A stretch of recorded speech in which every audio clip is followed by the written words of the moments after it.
Hey everyone, I'm Hunter Molzen and we're here today with another episode of Breaking Boundaries by Barbell Apparel. I have the pleasure of sitting down today with Nickademus de la Rosa. He is an incredible athlete. I've known of him for a number of years. He's worked with some of my staff at Barbell Apparel and helped train them for ultra marathons and other extreme distance running. Himself as an athlete has achieved quite a lot in terms of the ultra distance running. He was the youngest finisher of the Badwater 135 at 19. He's done the Spartan Death Race. He finished the Hurt 100 in sixth place, third place at the Barkley Marathons, first place and 13th place finisher in the race's 25 plus year history at the Fuego y Agua 100 kilometer, first place at Italy's Tour de Giant. I hope I'm saying that right. Second place at Canada's Fat Dog 120 miler, first place at the CR Orca 100, and he just completed the world's toughest mudder at sixth place overall. Nickademus, it is great to have you today, and it seems like you like torturing yourself.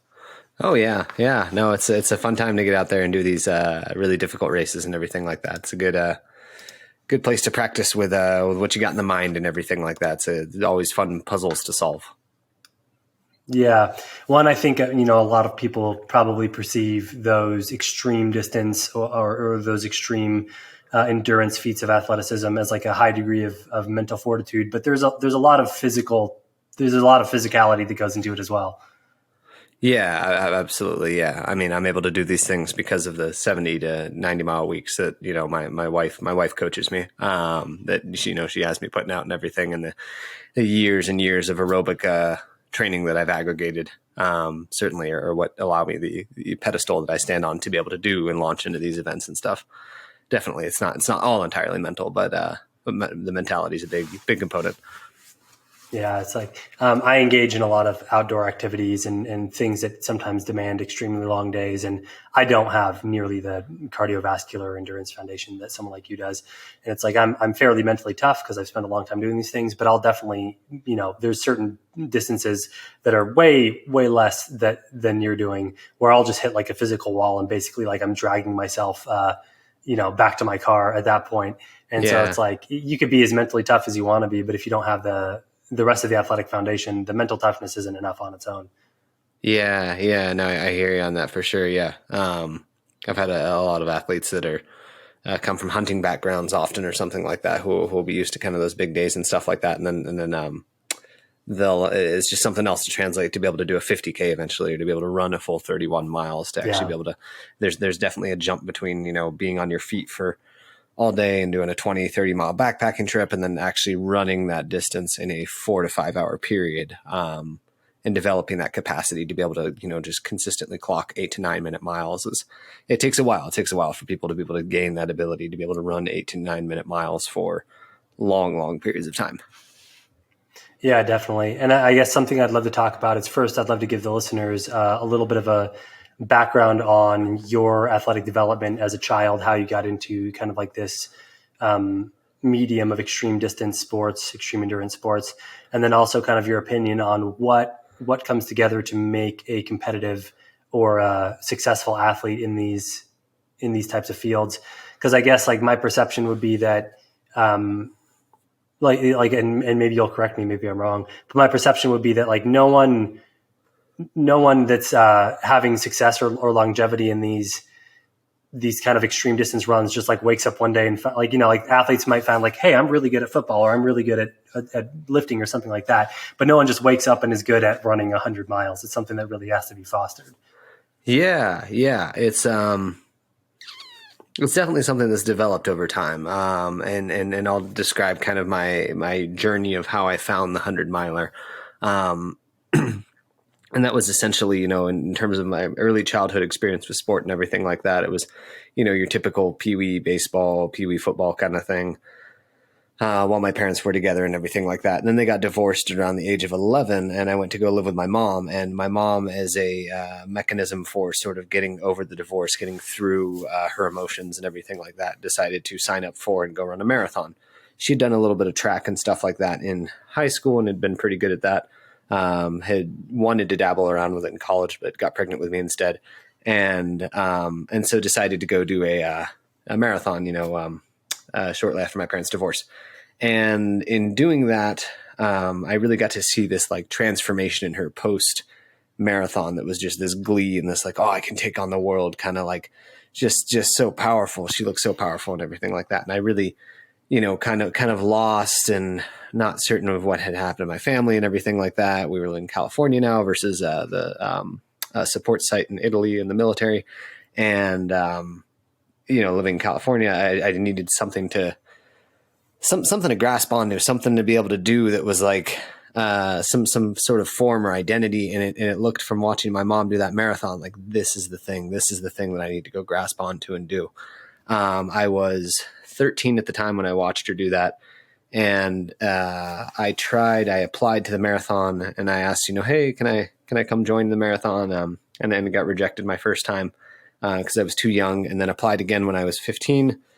For whatever reason, they let me in when I was 15 years old. And so I ran my first marathon at the age of 15, which was the Rock and Roll Marathon. And then, what's it called? Ran that. And then kind of simultaneously I was doing cross country and everything like that, but I needed to, there was this growing sort of, I know what it comes from. It comes from childhood emotional neglect. And that was a whole nother thing we can get into there exactly. But just not getting, growing up with a single mother and not getting the attention I needed, wanted, whatever it was. I was looking for attention from external sources and external validation. And so if I was going to be a part of the cross country team, I really needed to stand out. I needed to win. I needed to be first place. I needed to be lauded. I needed to be noticed.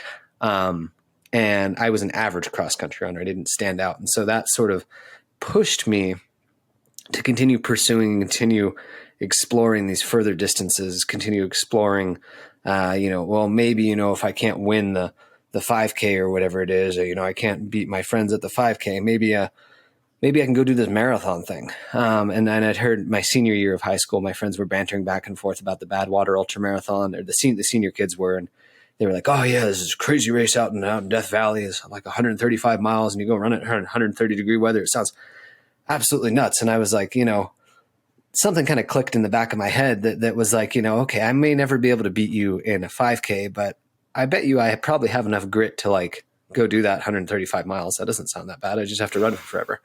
And for whatever reason, that kind of clicked in my head. And then I had a situation where, at the age of 17, 18, my senior year in high school, I had a friend who was diagnosed with a kind of a rare form of leukemia.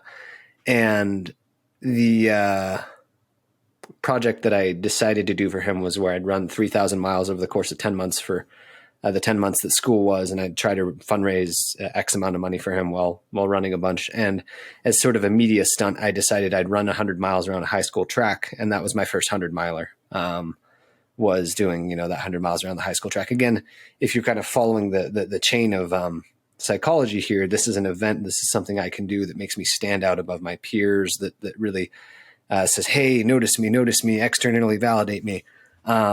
Which I really, really, really needed at the time. And you'll kind of see that psychological thread throughout my early to mid career in my sport, where I'm pursuing events such as Badwater, Arrowhead 135, Death Race, stuff that is like not entirely obscure, but where I can kind of create my own category, where I can kind of be the youngest person in the world to go complete this and win this thing, where I can maybe even win the event if it's obscure enough. The Barkley Marathons at the time in 2011 when I first went there, in 2012, and then 2013 when I finished, didn't have that much fame to it yet or anything. It wasn't this infamous, Netflix documentary. Everybody knows about it. You're asked if you do ultra marathons, and they ask, have you done the Barkley, which it is now. And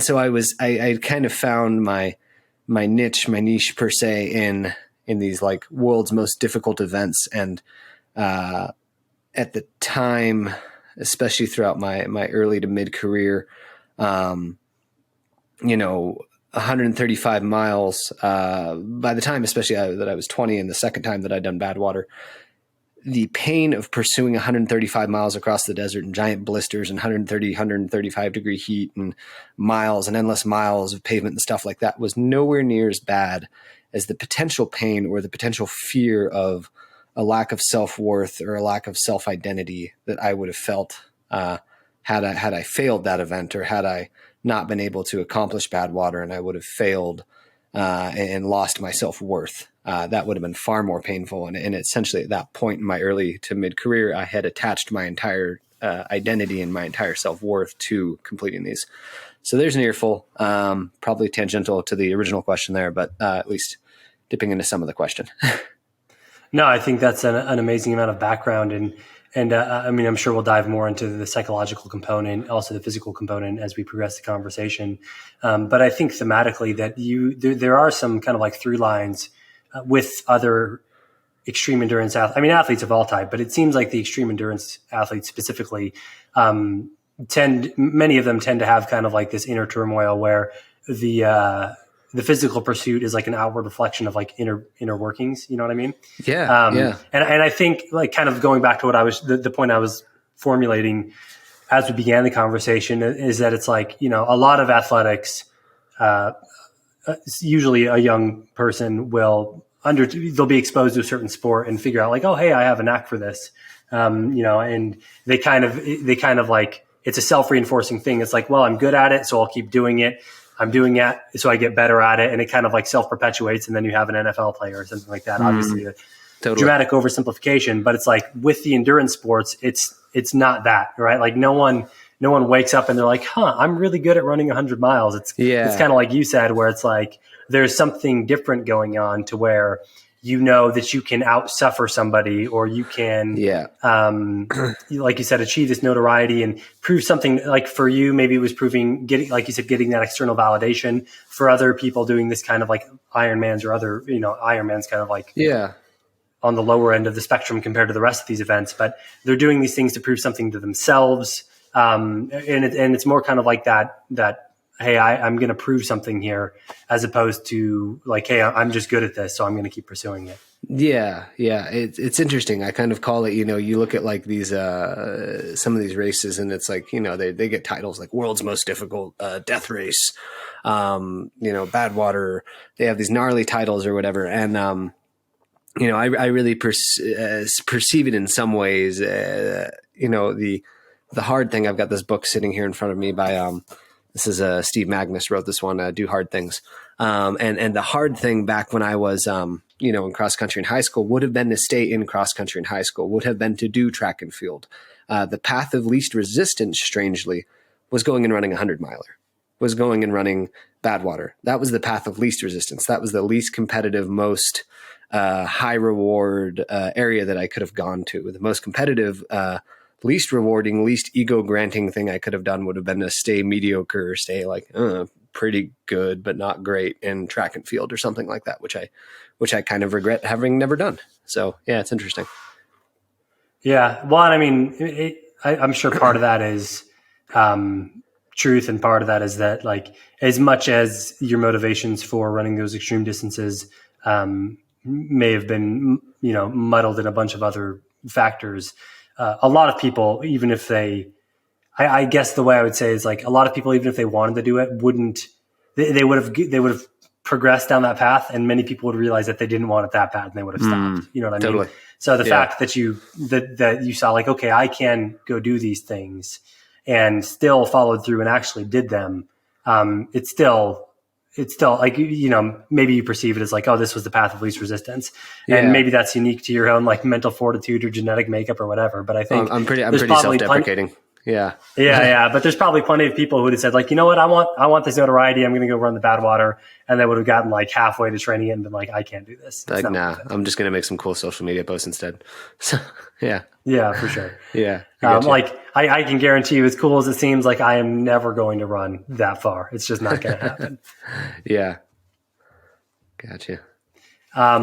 So you gave a little bit of background of the track and field you were running in high school, and you mentioned that you ran your first 100-miler around the high school track, and progressing from your marathon to that. I guess first question, when you run that first marathon at 15, do you remember what your time was?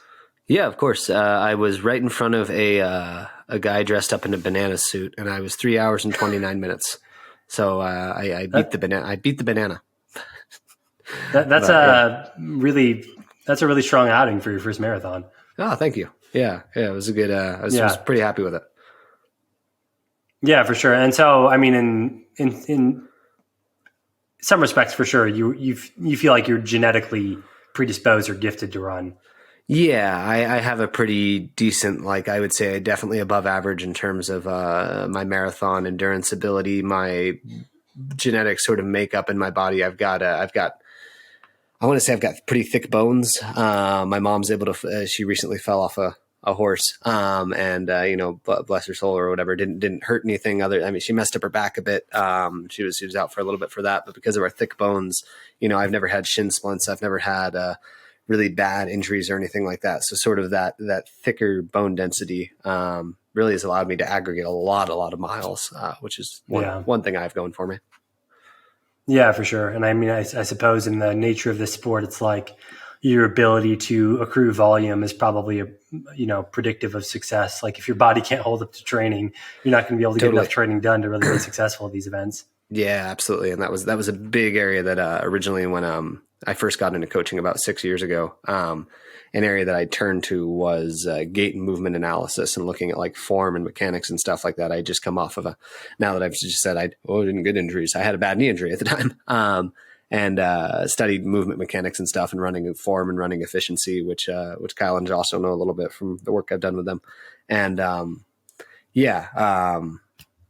studied that for a little while.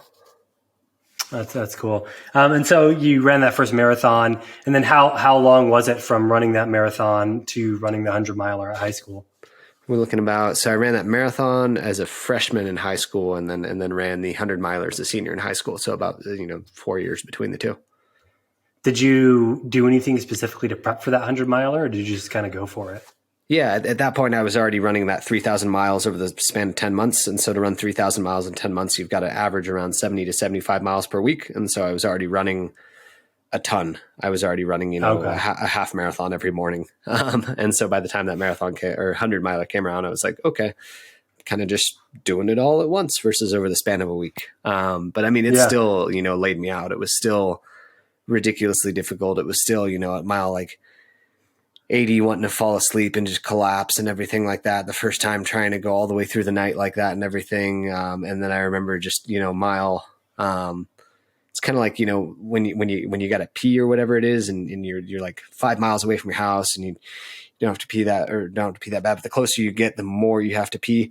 And it was like the closer I got to the mile 100, the more and more fatigued I was, kind of thing. I'm sorry to use pee as a metaphor there, but everybody knows that feeling at least.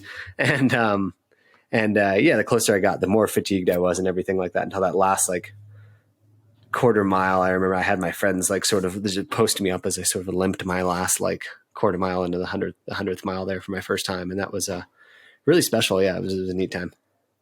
Yeah, I mean, that's a crazy achievement, especially at such a young age.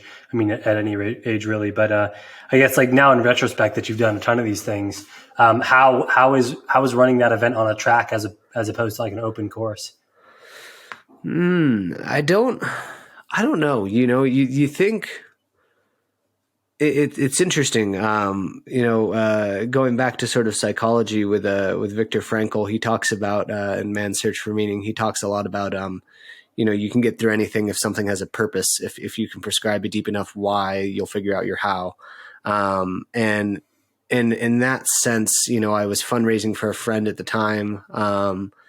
Who had cancer, and my belief was that, by doing this, I can get a lot of people to bet. And the idea was, give me $1 for every lap that I run. And, I'll collect a bunch of $400 donations. Awesome. Because it's 400 laps around the high school track.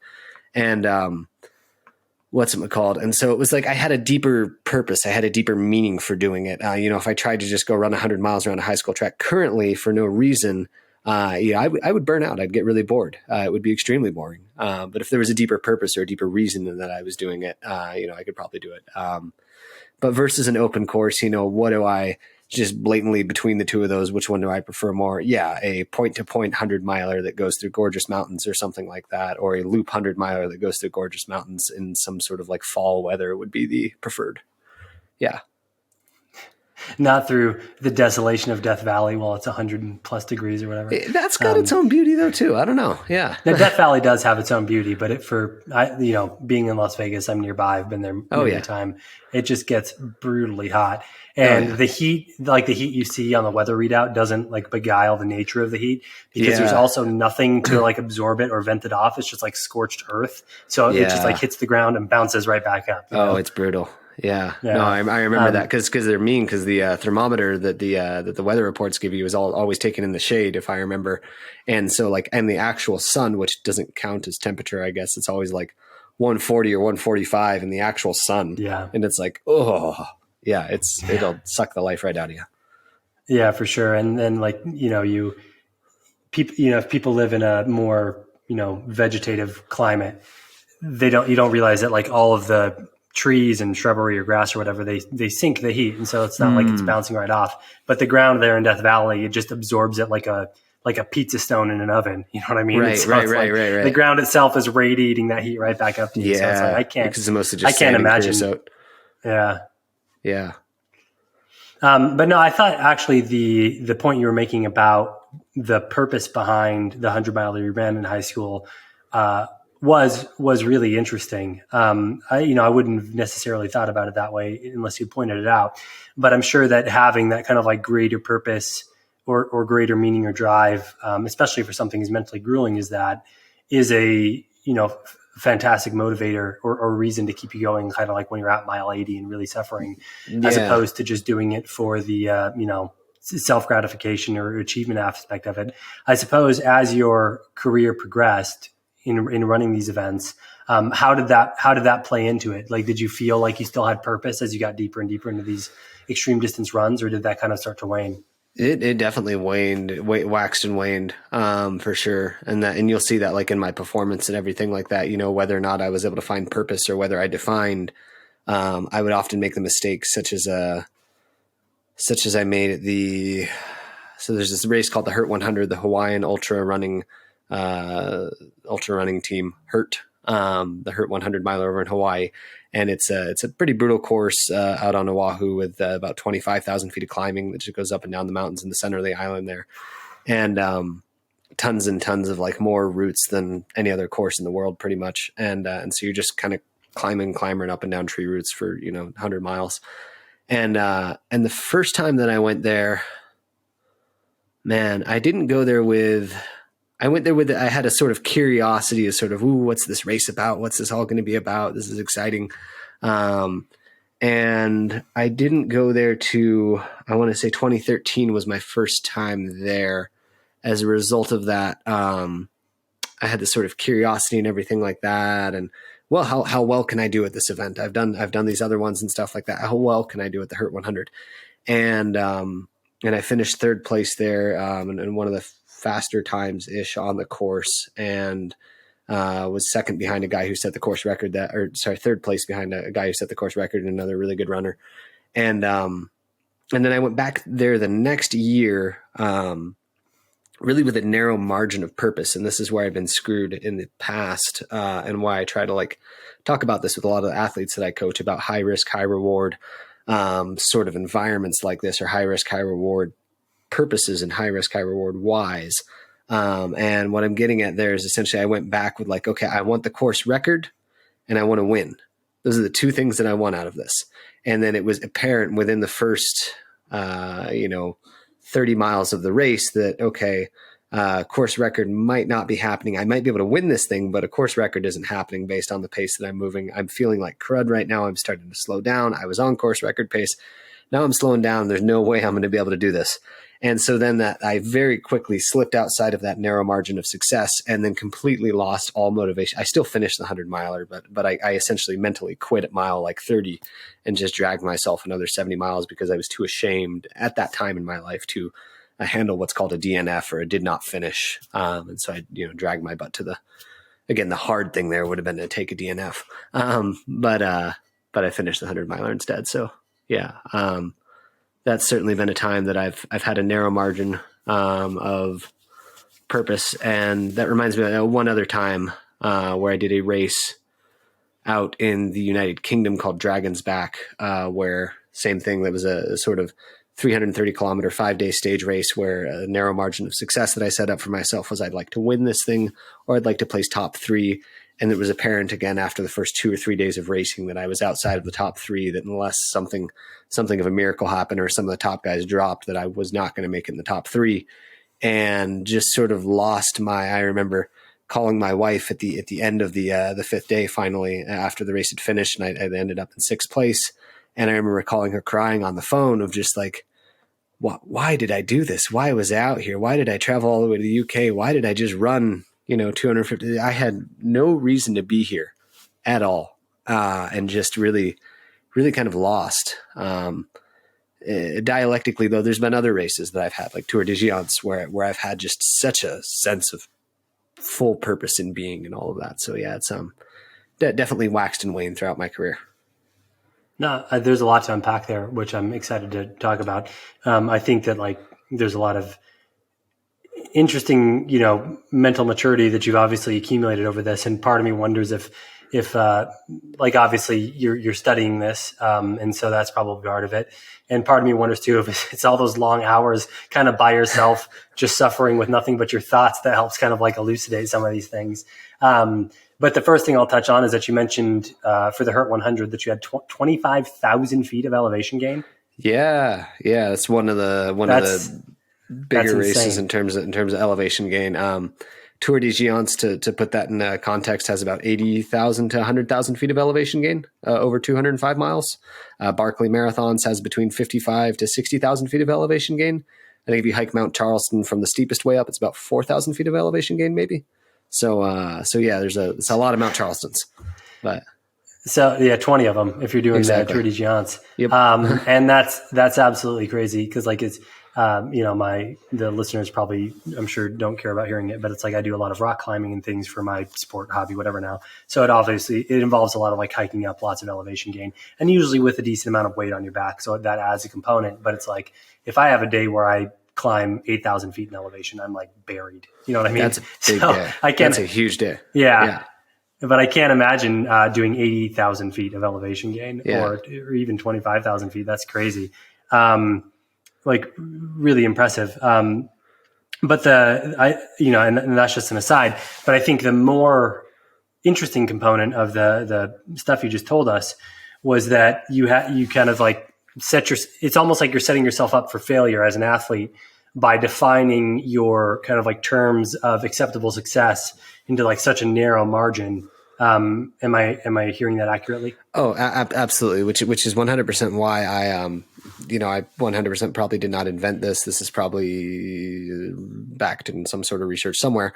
I call it the inverse pyramid. There may be other sports psychologists that call it something different, but a lot of people talk about going into races. They talk about, hey, what's your A goal? What's your B goal? What's your C goal? And they'll set up okay, yeah, my A goal is to win the race. My B goal, I'd like to be sub 24 hours. And my C goal, I'd just like to finish. So if you set it up like that, you lose as you go. And what I mean by that is as the race progresses, you lose the ability. You either lose or you gain the ability to win. And then you settle. Then you have to go through this process of psychologically letting go and psychologically settling for less, which the human mind does not like doing, especially in Western United States. And so then you've got to settle for less. Now you're settling for 24 hours, and the window for 24 hours went out the window. Okay, now you have to psychologically settle for less, and now I'm settling for I'm just settling for a finish. That's lame. So if you flip that, and you make your A, B, and C goals, but then you flip that upside down. You say, okay, my first goal is to finish. Once I know at mile 60 that I can secure a finish, then I'm gonna pull my head out of the sand and I'm gonna look and see what time I'm at. Oh, I'm, mile 60 and I did that in 11 hours. Okay. Looks like I can finish in sub 24 hours. Okay, cool. At mile 85, I'm going to pull my head out of the sand again and I'm going to look around and see, okay, hey, what place am I in? Oh, I'm in 3rd place. Oh, 2nd place and 1st place are only 20 minutes up. I feel pretty good right now. I think I could maybe win this race. And so here you're winning as you go along if you flip that pyramid. So come up with your goals, A, B, and C, and then flip them upside down. And that's a big piece of advice that I recommend, at least for expanding and keeping a wider definition of success for yourself at these events, which is really, really critical, especially for the 100-milers. Yeah, no, I mean, that makes a lot of sense. I mean, especially for people like me or other listeners who are much more like weekend warriors and not professional athletes or anything like that, like setting yourself up for like, hey, here's the achievable goal. And then if things go well, then maybe I'll strive for something more, but I'm, going expecting that I'm going to hit something achievable, and then maybe things go well and I can do something, really out there. When you're, I guess, like, how does that reflect on the training component, right? When you're inverting these goals, and instead of training with the goal going to be, hey, I want to win this race. If that's not the primary goal, what becomes your primary training motivation? Yeah. So in training, you talk about, so in sports psychology, they talk about task orientation and ego orientation. Ego orientation is going to be this stuff like, I want to be better than John. I want to win the race. I want to, anything that ego would be stoked or happy with, task orientation is, I want to get better at this because I want to beat my best. I want to get a PR in this. I'd like to get better at my cadence. I'd like to improve my, last kilometer of the 5K. I'd like to, so they're very task specific, sort of non-ego oriented goals. So you have task oriented, ego oriented. So with that, can you rephrase your original question again? So yeah, instead of like training specifically, like most of the people I know that are competing in endurance sports or something in general, like they're going to be training for a specific event, right? And none of the people that I'm close with are going to be winning these events. But I'd imagine that if you were of a high caliber, that you say like, I'm going to train for, whatever, the Barkley Marathon or the New York Marathon or whatever. And I have this like really audacious goal, and that is the point, right? Maybe I want to win it. I want to win this event. But if you're subscribing to what you're saying, which I agree with, which is like, hey, like when you're structuring these goals, you should say, hey, my goal is not to win. That's like the third goal. The first goal is just to finish or whatever it may be. But when you're planning out your training, what then becomes like the motivator or the structure of the training? Like, how do you get there? I know for me, right? Yeah. Like for my athletic pursuits, I have some pretty extreme goals, right? That may never materialize. I mean, not talented enough or not genetically gifted enough or too old or whatever. Sure. But I still have them. And they're extreme enough for me that like there's no time frame on them. They may never occur. Yeah. But like if they happen within 5 or 10 years, I'd be super happy about that. Okay. But so like when I'm structuring my training, my goal is just to make incremental progress.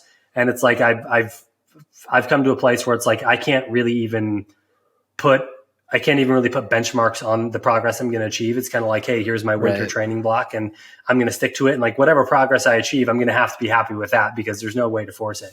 But so like I kind of let my progress be much more like ephemeral in what I'm trying to get. But like you as a coach or a competitive athlete, and running as a sport is much more measurable in terms of like where you're at, right? How would you typically structure like, hey, I'm going to spend the next year training. I'm going to be training for this event.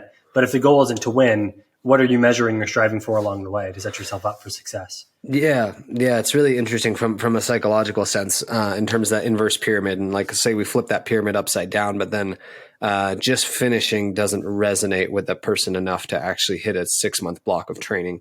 All of a sudden like, okay, during race day, sure, I can find enough motivation to conjure up to, be stoked about just finishing.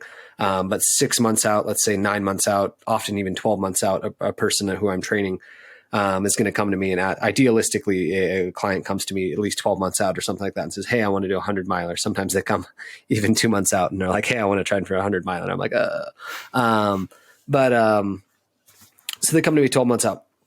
That goal has to resonate. Again, we go back to purpose and that whole, Nick running around the high school track or whatever it is. What's going to resonate with that athlete that's going to get them, that's either going to cause, idealistically from a psychology sense, I really try not to motivate by fear. But I've used that phrase before of what's going to scare the crap out of you enough where you wake up at 6 a.m. like, oh my gosh, this goal is coming and it's going to totally crush me.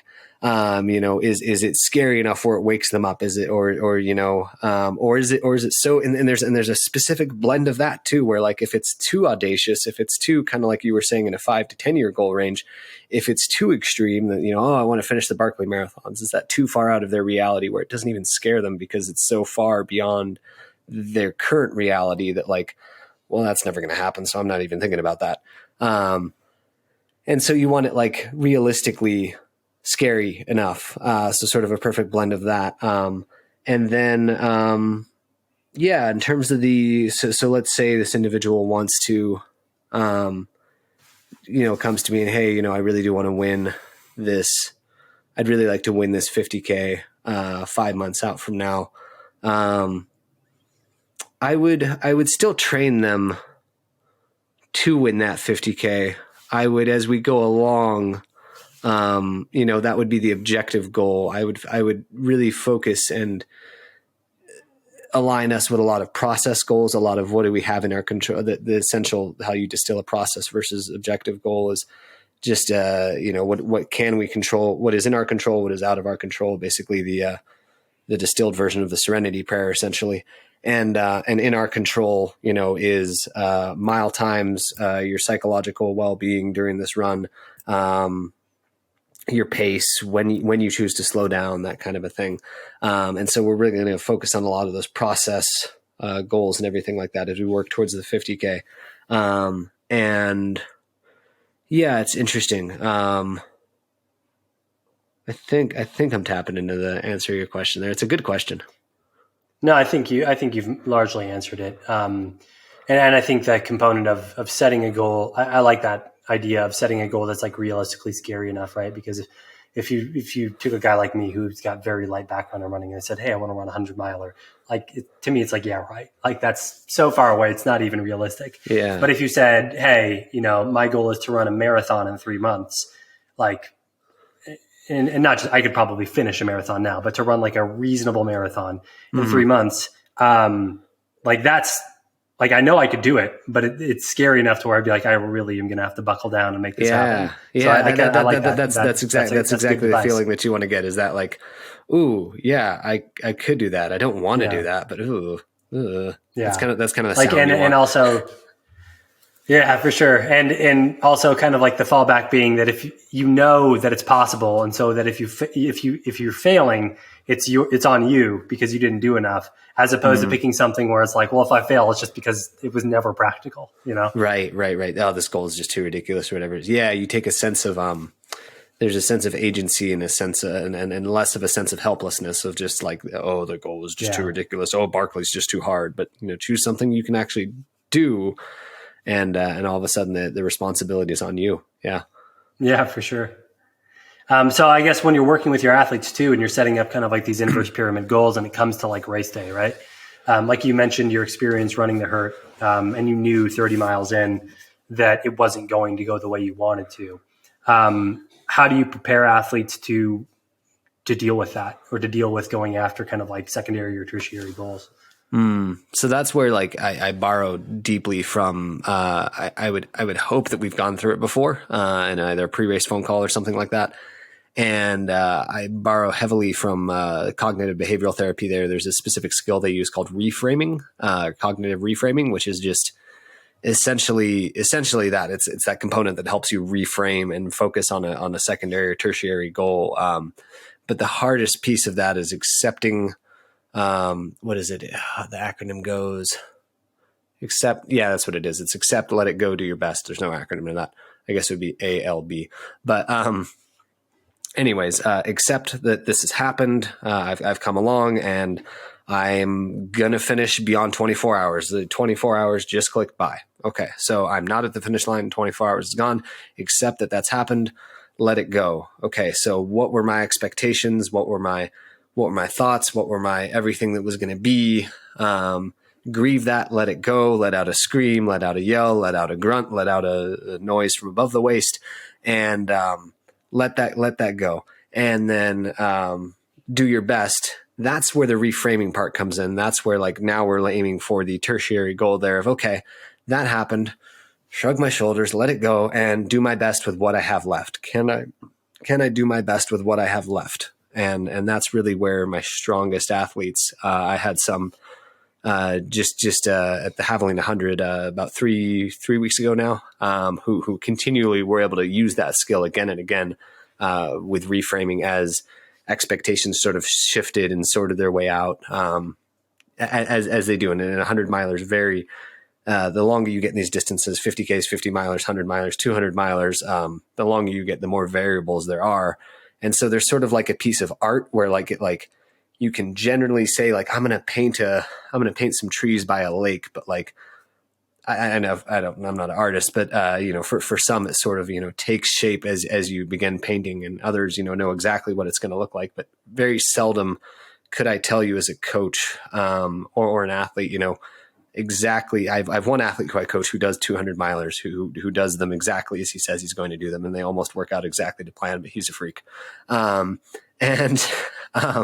Everyone else falls in this boat of, it's kind of going to take its own shape, and you're going to have to do all these cognitive reframes, as you go there, and really, letting go as much as possible. Yeah. Yeah, and I mean, I think that's interesting, and we can't all be freaks, unfortunately. Yeah. But I often wonder that, like when I'm looking at like these athletes that have achieved amazing things, it's like you can plan and train, and everything can go, as well as you want it to. But sometimes a lot of things are just outside of your control, and it's like when you're looking at any fantastic achievement in any medium, like the thing that always kind of like haunts me a little bit is like how much of what we're staring at is just survivorship bias, and how much people worked just as hard or tried just as hard, and the cards just didn't fall in their favor. Right. Yeah. It is such an interesting thing. Yeah. And that's exactly what I think when I think back to like my Barkley finish in 2013, it's like a survivorship bias totally, where I'm like Jared Campbell, who went on to finish, he's finished Barkley 3 times. So he's the most, has the highest amount of finishes at Barkley out of anyone in the world, and phenomenal athlete. And he was ahead of both myself and Travis Wildeboer the year that him and I finished, and he got lost like somewhere on loop 2 or whatever it was, and sort of survivorship bias there, like myself and Travis didn't get lost because we were moving so slow that we didn't get stuck in the same fog cloud that he got stuck in, and as a result, we were able to get through that flawlessly, whereas he got lost in that. And it's just interesting. Like, had he not gotten lost there, well, then we would have been totally smoked at that race, and I wouldn't have won Barkley 2013. And it's almost this like Jason Koop has this really nice quote that I like remembering for ultra marathons. It's not about what happened, it's about what didn't happen. And that's sort of what leads to success at ultras. And that's all these, you didn't develop blisters, you didn't get stomach issues, you didn't slow down, you didn't have an explosion, a really bad bonk, you didn't blank, and the fact that those didn't happen resulted in success. Yeah, no, that's a great way of putting it. I like that a lot.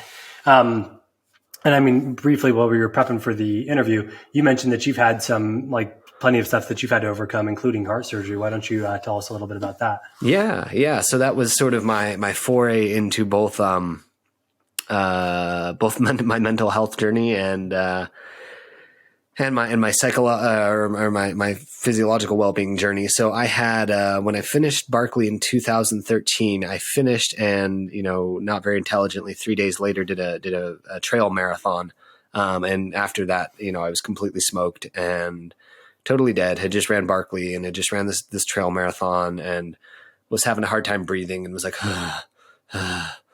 getting out of bed and everything like that, and just breathing really heavy and funky, and my chest felt kind of weird. And so I decided to go to the doctor, and they let me know, hey, you've got a bicuspid aortic valve. So for those watching the video or those who are going to watch a video, a bicuspid opens like that. A tricuspid opens like that. So the leaflet fully opens versus a bicuspid just partially opens. So with that partial opening of a bicuspid valve, I was explained in some way or another that essentially you have a higher pressure gradient that travels through a bicuspid valve. As a result of that, you can get aneurysms along your upper aortic wall of your heart. And that's exactly what I had growing was an aneurysm. And so those, when they burst, essentially is a big hole in your heart. You could bleed out internally and die. So I had your normal aortic wall is supposed to be 3.3 centimeters or 3.3 millimeters. Mine was 4.2 millimeters at the time. So bigger, but not needing surgery yet. I didn't have insurance in 2014 to like 2016. So I just largely was like, meh, I'm young, I'm good, my heart's fine. And then got insurance finally and everything like that, and decided to get it checked out again in 2017. And the aneurysm had grown from 4.3 to about 5.1 centimeters, at which point the doctor was like, you're kind of like a ticking time bomb. You could probably do another 100 mile or two, but like, I don't know if you'll blow up. I don't know how hard those are on you. And you should probably get operated on. And then so it was 2018 that I had a open heart surgery and had luckily they didn't have to touch my valve. And so I just had a Dacron tube put where the aneurysm taken out, and then what's essentially like a very fancy plastic tube put where that aneurysm was. And then I had pericarditis, which people might be a little bit more familiar with following COVID these days, but which is inflammation of the sac that surrounds your heart. I had recurrent pericarditis for about 6 months following open heart surgery, which was pretty annoying. Just made it so I couldn't really restart running or anything like that, because it just felt like my heart was just shaking around in my chest. And yeah, cautions with that essentially put the kibosh on my running career, my professional running career, following 2018 until pretty much this year, where I've kind of finally come back after doing experimenting around with 50Ks and stuff like that in 2018 to 2021. But this year's been the first year where I've made my return to 100. I did my first 100 miler back since heart surgery in August and placed second there, and then just did World's Toughest Mudder this last weekend and placed seventh overall there, 6 male, which was awesome. So yeah, glad to kind of be back. I'm tenuous and kind of scared. I have a cardiology appointment, my echocardiogram, my yearly one, coming up in January. Kind of always scared to go to those, and I'm always feeling like they're going to be like, nope, you shouldn't be doing this anymore. So yeah. Yeah, well, I'm glad you're okay and that you're recovering well, and congrats on the races and the finishes. That's amazing. And hopefully all's well and you have a long, productive career ahead of you. But I suppose as someone who's spent so much time, thinking about the psychological component of athletics, and even someone that seems relatively in tune with your own self-worth and how this all intertwines, what was it like? I'm sure when you first found out that this was going on, the thought had to cross your mind that like, I'm never going to be able to run again. Yeah. So, I mean, at the time that it happened, man, I really hadn't, I must have, because in 2017, about 2 months before I had heart surgery, I'd been dealing with a chronic knee injury for about the past year. And so my performances had been subpar. I'd done that Dragon's Back race that I talked about and finished, crying and calling my wife and saying, what was the point? What was the purpose of any of this? That was really my last big experience at an ultra before having that, sort of knee injury that took me out the rest of the year. And,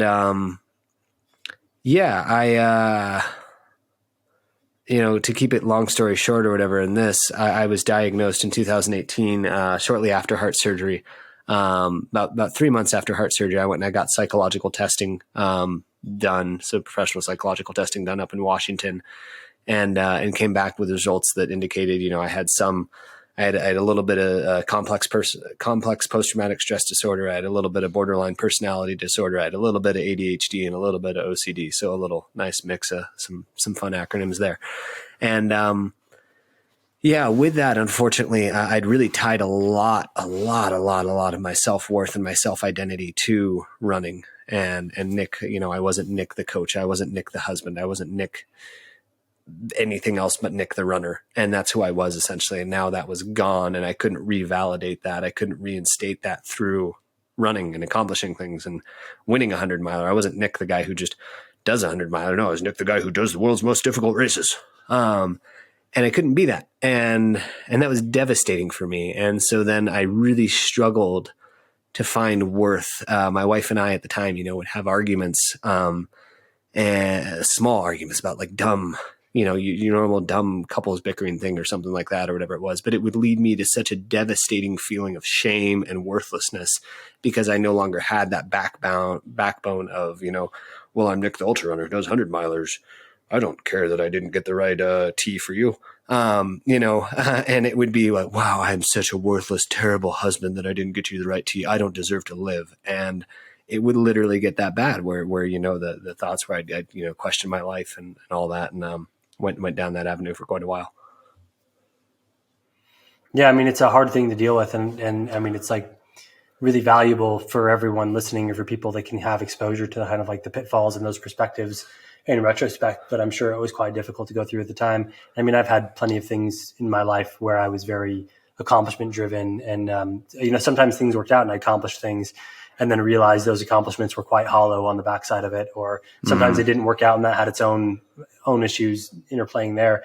But I think that ability to step back and say that your self-worth is multifaceted and not tied to like one specific domain is a key component of setting yourself up for like a healthy life. I'm curious, like I mean, and I'm not asking you for an answer because I'm sure one doesn't necessarily exist, but I wonder if it makes for the most competitive athlete. You know what I mean? Like maybe the most competitive athlete needs that completely focused, all their self-worth is tied only in the accomplishments. And maybe like a more balanced person couldn't achieve those that's like crazy outlier things. You're nailing with like precisely what I've been wanting to do my thesis for, and my master's degree here has been wanting to kind of study exactly that. Like, do you need to be the kind of excuse my language, but the kind of asshole who's like going up Mount Everest and is like, do or die, I'm going to the top of Mount Everest. Y'all can stay back here. I'm going into the storm and getting to the top of this mountain because it's what I am. It's what I'm worth.